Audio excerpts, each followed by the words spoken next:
Hi, and welcome to Hands-On at Home with the Peoria Riverfront Museum. My name is Holly, and I'm the Every Student Initiative / Group Tours Coordinator here at the Peoria Riverfront Museum, and I'd like to thank our members, our Visionary Society members, and all others who support our educational content.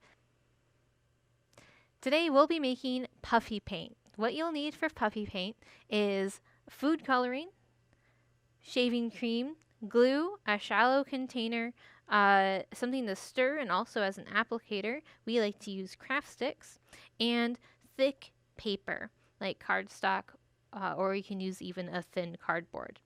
I have already pre-mixed our equal parts glue and shaving cream. So all you'll need to do in your shallow container is mix together glue and shaving cream in equal parts and mix it together. Once it's mixed, you'll add your coloring. I picked a green because I'll be making mint chocolate chip ice cream on my paper today.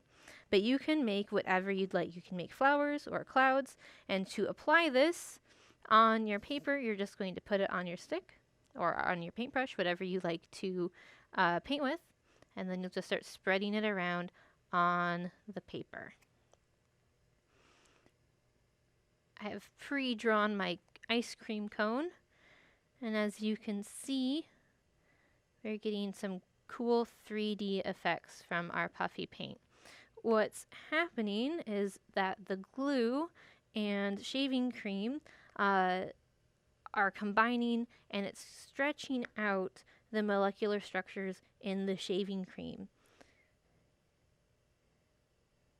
And as this hardens, it'll still be puffy, but it'll become hard and kind of brittle. So if you push on it too much, the puffiness will go away. So just be careful when you are displaying your Puffy Paint paintings. And if you would like to add chocolate chips or extra things, you can add glitter, or you can add pieces of paper to add even more dimension to your painting.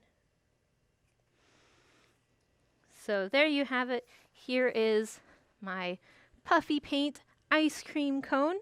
Thank you for tuning in. We'll see you next time on Hands-On at Home with the Peoria Riverfront Museum.